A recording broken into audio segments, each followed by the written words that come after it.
Shawnee, welcome back. And today I'm going to do a tag video that I saw Jan do, and she also told me to do it, so here we are. Jan got the tag questions from Annette's Makeup Corner, who I believe is the creator of this little tag thing that's going on. So the questions are basically about products this year, so that is what I will be talking about. Along with that, I will be doing my makeup. I have this little palette that I put together in this Lethal Magnetic palette, and it is made up of shades from Cleona, which are these rectangular ones, and also shades from Sydney Grace, which are these circular ones. So I'm going to use this palette that I created just to do some sort of look. And just like FYI, I am looking at my phone a little bit because I took some days off. But that does not mean that patient crises take days off. So I am trying to make sure I'm attending to any messages or calls that might come in. They are priority. We always know that. So why don't we go ahead and get started. I'm going to use a base. This is the paint base from Colored Rain. It's their eyeshadow base, and this one is in white. So I'm just going to put a little bit on my finger here. A little goes a long way, so this is what we're gonna do. So the first question is, what was the most innovative release of the year? I think I'm going to go with the Danessa Myricks Yummy Skin Blurring Balm. I think that was the most innovative of the year. I say that because not many other companies we're using the ingredient Upsolite. I do know that Linda Hallberg has a powder with Upsolite in it, and I think there might be another company that has the product, but I think Danessa Myricks is the one who kind of introduced that product or that ingredient to the wider makeup crowd. And I have completely panned one of her blurring balms. Like, this is it. Like, you can't get any more out of that. And this is the shade 9. I also have Universal, which I'm almost done with as well. So I want to say that that is the most innovative product on the market. It's not like there aren't cream shadows and like even balm or cream foundation, balm foundation out there, but this one is just like amazing. It is long lasting. That Upsolite product, it really helps to keep oils down, so throughout the day it's almost like you look better. It's crazy. Now if you have dry skin, I don't know if you're going to enjoy it as much, but I have oily skin and I love it. I love it so much. And if you can't find your shade, because there are only 10 shades, then Universal is good as a primer. You just want to put it in the places on your face where you are a little oilier, and you're gonna look fantastic. You already do, but you're gonna look even more fantastic throughout the day.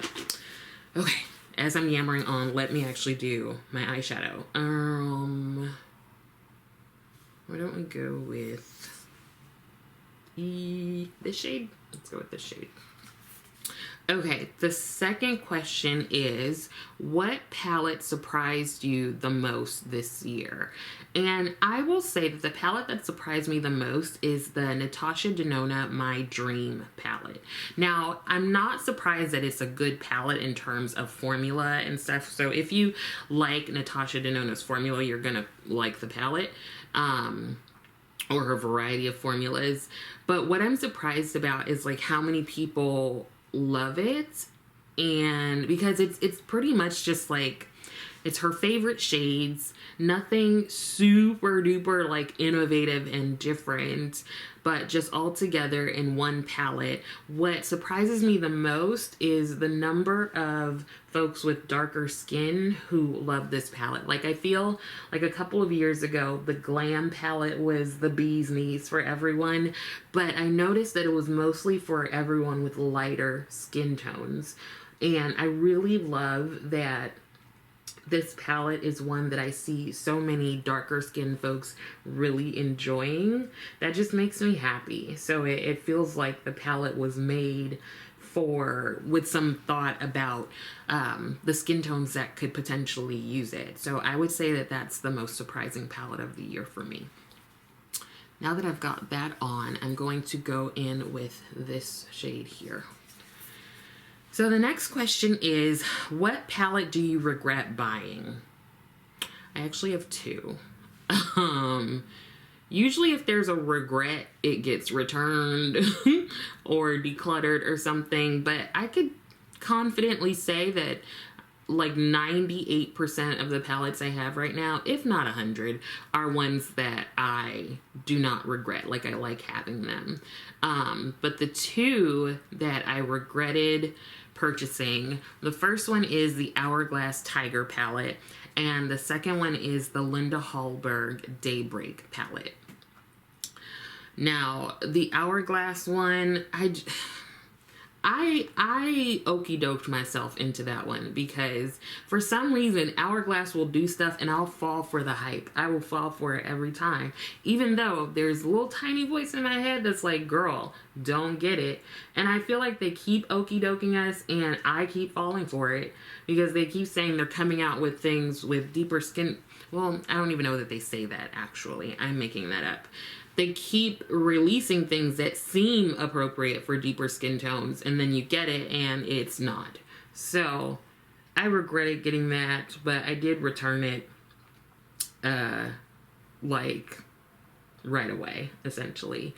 Now, the Linda Hallberg palette, I was really looking forward to using that palette. I've always wanted to use something from her brand, and I was excited. The palette looked really pretty, and I actually did like the look that I did with the palette, but it's just not what I expected. I don't feel like it's like pigmented enough. I feel like I had to go in a lot just to get color payoff, and I wasn't too impressed with the two shades in the palette that are supposed to be used as cake liner. It just wasn't something that I got on with very well. I was really disappointed in those, and so it's less of the Hourglass is a regret. The Linda Hallberg is a disappointment. Hold on. I actually have it here in this like little pile to declutter. Okay, so here's the palette. You open it up and you would think, oh, it's cute, right? This shade is amazing, and this shade is amazing. The other ones I could really just not have. Maybe, oh, that's what I'm gonna do. I'm gonna see about depotting it and maybe just saving this shade, and this shade. I think I'll do that. Thank you. You just made me think of that. Okay. So, number 4 is the best eyeshadow collab this year. Honestly, I didn't keep up with collabs this year, so I kind of don't know. But I will just go ahead and say Tina, the Fancy Face, and Sydney Grace. I love Sydney Grace's formula, and I adore Tina, and I'm just always excited when she gets opportunities. So I'll go ahead and say her Tropicolor palette is the best this year because it was so well deserved in my opinion. Okay, let's keep going. I look like an ice queen, and I'm here for it. What matte do I want to use? I do want to use a matte. Let's maybe start with this one. Wait, which one did I say?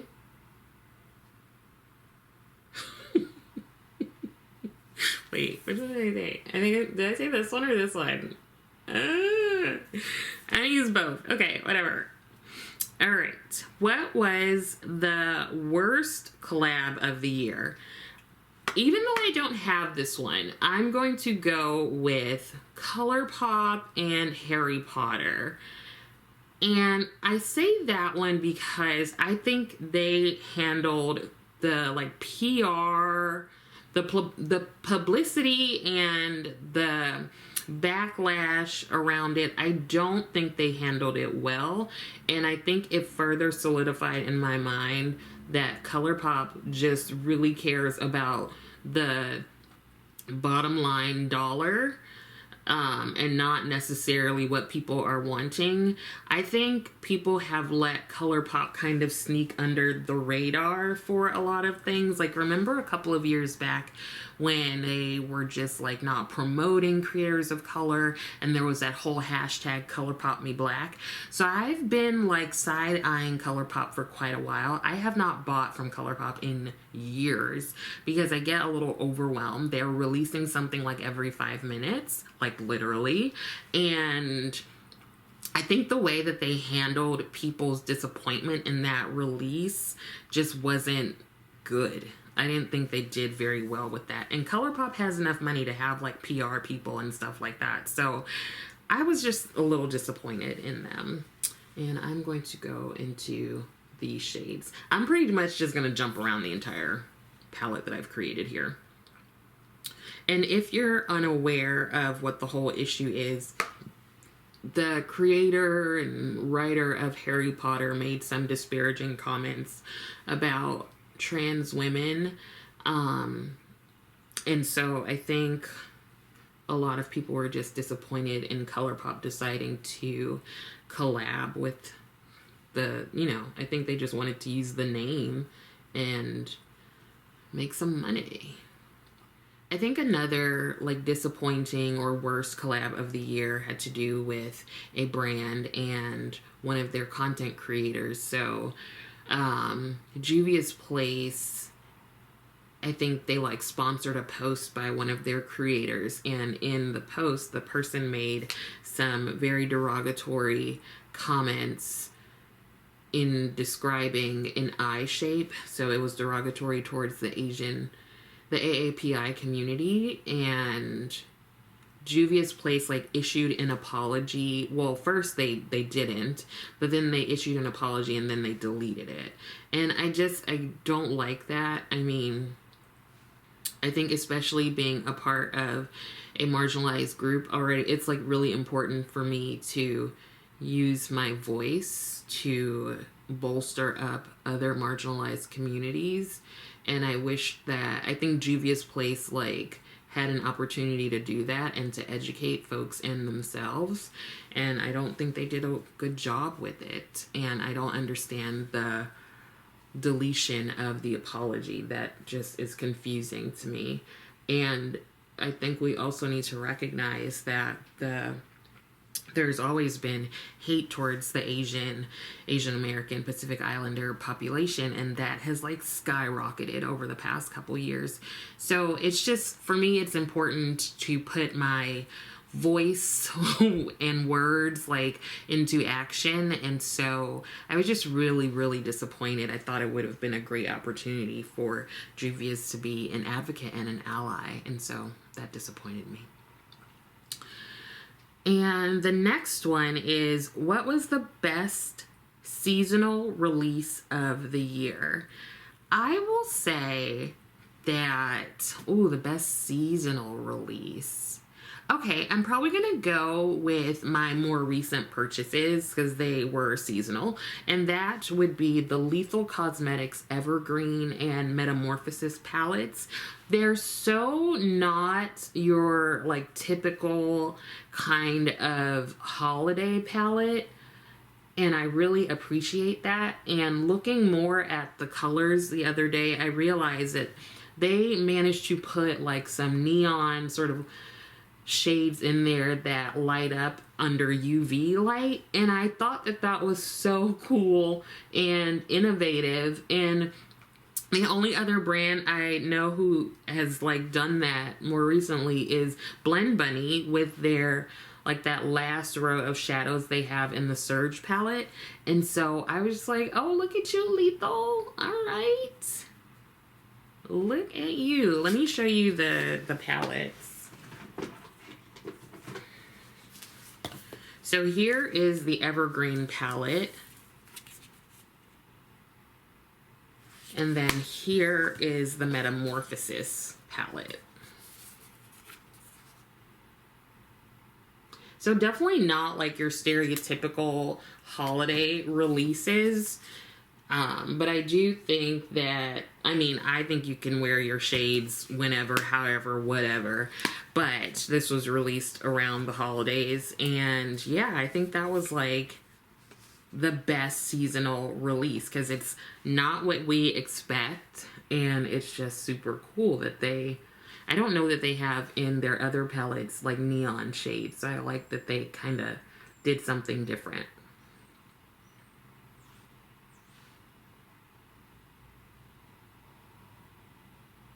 Child, I don't know about this look. I don't know what I'm doing. Okay, the palette that is still on my mind, hands down, the Glaminatrix Nearly Natural palette. Every time I saw that palette, I would text my friend Jessa and be like, should I buy this? Like literally every time they restocked it, and I missed out every time. Not because of Jessa, but just because I would like wait and be like, okay, no, I'm not gonna get it. I don't need it. No, I'm not gonna get it. It's gonna take forever to get here. They're in Australia, blah, blah, blah.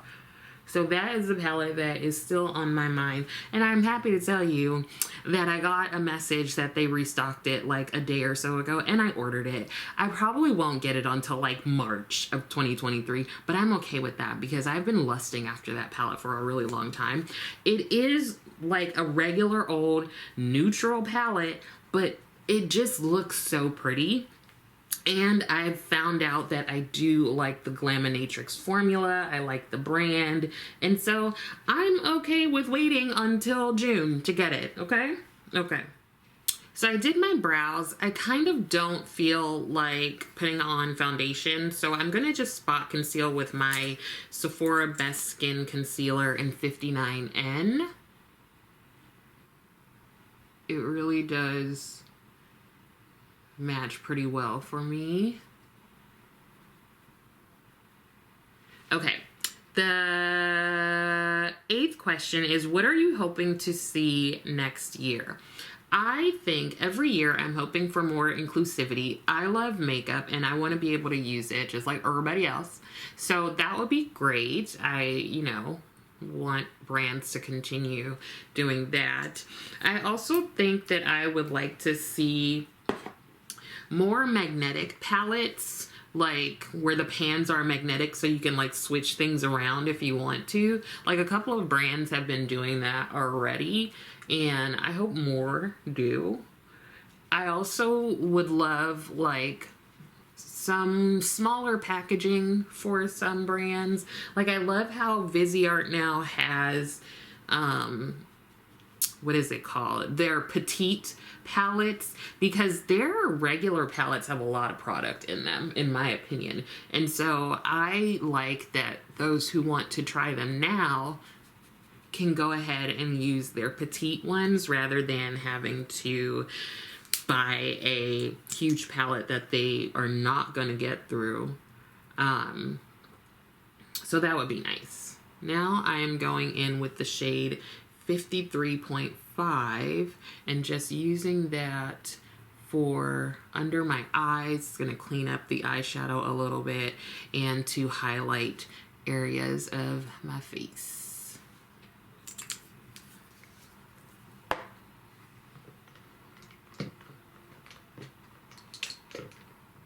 Is there a scent to this concealer? Am I just now smelling that? Is there a scent? Let me know. Okay, and number 9 is, what don't you want to see next year? And my answer is pretty much the same as Jan's answer. I don't want to see any more ColourPop. ColourPop, like, just chill out. Like, take a recess. Take a break. Like, go on sabbatical or something. Like, I just don't want to see them releasing something all the time. Like, I know that's their shtick. Like, that's just their thing. We're gonna release something every 2.5 seconds. But I would enjoy them taking a break. I also would love to see Hourglass stop playing around. Like, if you're going to make something for darker skin tones, make it. If you're not going to make it, don't make it. You know, like, stop dangling the carrot in front of our faces, because I'm tired of it.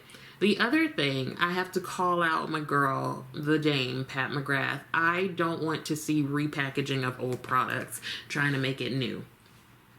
Because that Star Wars thing that she just came out with, I'm offended, and I already told y'all that she just put a sticker on the Midnight Sun palette and went ahead and released it talking about Star Wars, and I think everybody knows it's repackaged, but they literally just put a sticker on top of the Midnight Sun palette.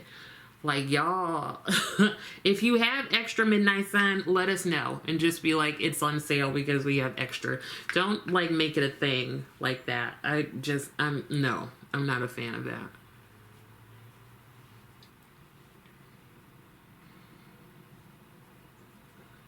Let me finish off the rest of my face and I will come back and I will answer the last question, number 10. So here is everything, as Jan would say, done and dusted.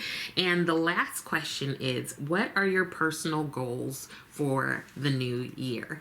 I think I just want to keep having fun with YouTube, doing videos, connecting with people. That has been some of the most rewarding parts of it. It would also be great if, like, I got PR. Like, don't talk to me. I would be walking around like I'm a celebrity.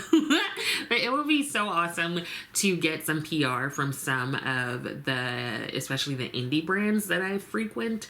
That would be really, really cool. I would lose my mind. Not that I've got a lot of it left. In terms of personally, I think I want my business to continue to grow, my private practice, so that I can be able to serve more folks and also be able to continue training new therapists. I really love that. It's a passion of mine. And personally, even more, I want to continue working on my own mental health. And I'm hoping that 2023 is a much better year for my physical health, because it took a beating in 2022 very unexpectedly. So, hoping that all of that runs a bit more smoothly in this new year. Anyways, like I said, I think that's it. I hope that some of this was helpful. I also hope that you are continuing to take care of yourself. Be sure to like the video and feel free to subscribe to the channel. Thank you so much for watching, and I'll see you next time.